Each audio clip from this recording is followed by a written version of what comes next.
Big news from Washington.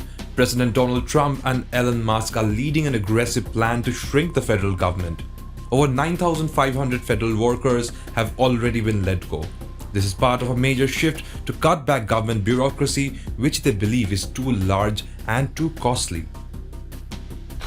This move affects key departments like Interior, Energy, Veteran Affairs, and Health and Human Services. The layoffs started on Friday and are already causing alarm. Union, state officials and workers are now questioning the legality of this massive change. Many people are worried about the long-term consequences. So what is Trump's goal? To reduce the size of the federal government. He's aiming to curb the $36 trillion debt and the $1.8 trillion deficit. Most of the people laid off are probationary workers, those who have been employed for less than a year. These workers have fewer protections, making it easier to cut jobs.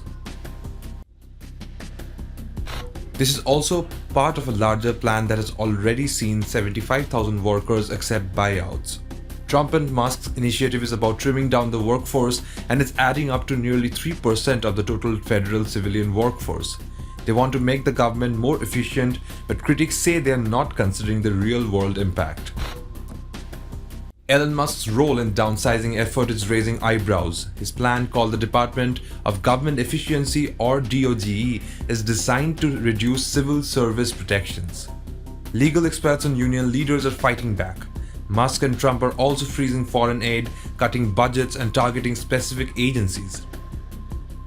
The Consumer Financial Protection Bureau and USAID are also on the chopping block.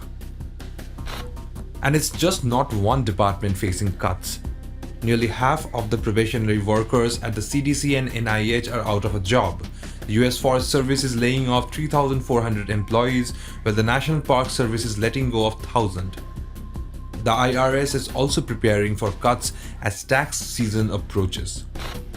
The layoffs have led to legal challenges. Unions are suing, arguing that Musk's buyout plan is violating labor rights. Just last Friday, a judge in New York extended a temporary restraining order against the Treasury Department, halting Musk's access to certain government systems. Meanwhile, the Department of Energy has laid off between 1,200 and 2,000 employees, including 325 from the National Nuclear Security Administration. This layoff sparked security concerns, especially regarding the nation's nuclear arsenal. Some of these cuts have since been reversed. As more layoffs loom, the future is uncertain for thousands of federal workers. While Trump argues that downsizing is necessary for the country's fiscal health, critics worry about the impact on essential services and workers' livelihoods. So the battle to shrink the government is far from over. Will this lead to a leaner, more efficient system, or is it just too risky? Stay tuned as the story continues to develop.